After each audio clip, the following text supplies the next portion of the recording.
ఉషోదయ తుషార నేటి దిన ధ్యానము యెహోషువ 4వ అధ్యాయము 23 నుంచి 24 వరకు.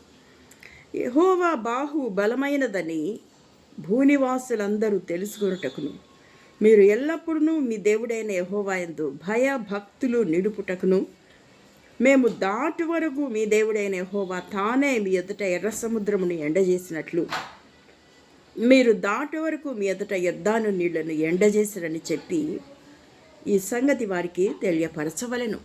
కనుక దేవుని బాహువు ఎంత బలమైనదో మనము తెలుసుకున్నట్లు కొన్నిసార్లు మన జీవితంలో ఎర్ర సముద్రము లాంటి సమస్యలు, ఎర్ర సముద్రము లాంటి అనుభవాలు, ఎర్ర సముద్రము యొర్దాను నది లాంటి అడ్డుగోడలను, అవరోధాలను ప్రభు నా జీవితంలో సమస్యలను, ఇరుకులు, ఇబ్బందులను తీసుకొని వచ్చేవారుగా ఉంటూ ఉన్నారు.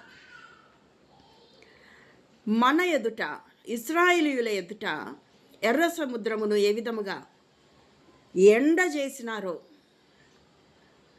రాశివలే గోడలుగా ఏ విధంగా నిలబడినాయో, యొర్దాను నది ఏ విధంగా ఎండిపోజేసి ఆరిన నేలను ఇజ్రాయేలును నడిపించి ఉన్నారో, తన ప్రజలైన వాళ్ళను, తన బిడ్డలైన వాళ్ళను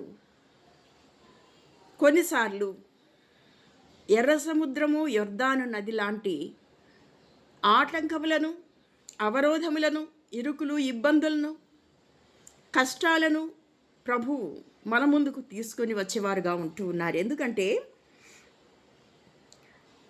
ప్రభు యొక్క బాహువు అంటే ఆయన బాహుబలము కలిగిన వాడని, బలమైన కార్యాలు, అద్భుతకరమైన కార్యాలు, నీళ్లను ఏ విధంగా గోడవలే నిలబెట్టగలడు, యొర్దాను నదిని 2 పాయలుగా చేసి ఆరిన నేలను ఏ విధంగా చేయగలడు, నీ సమస్యలను నీ ఎదుట నుంచి, నీ కన్నుల ఎదుట అద్భుతములు, ఆశ్చర్యం ఏ విధంగా చేయగల దేవుడై ఉన్నాడు.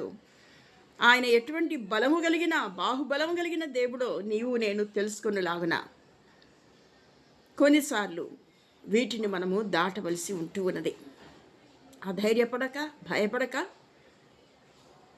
ప్రభు యొక్క బాహుబలం, ఆయన ఆశ్చర్య కార్యములను, ఆయన నోటి మాటలు ఎంత శక్తి కలిగినవో తెలుసుకునేలాగున నీ ఎదురుగా ఉన్న సమస్యలు, నీ ముందర ఉన్నటువంటి ఎర్ర సముద్రం వంటి సమస్యలను, యొర్దాను నది వంటి ఆటంకములను సునాయాసంగా దాటగలవు ప్రభు సహాయమున అని తెలుసుకొనులాగున నీకొచ్చే పరిశోధనలలో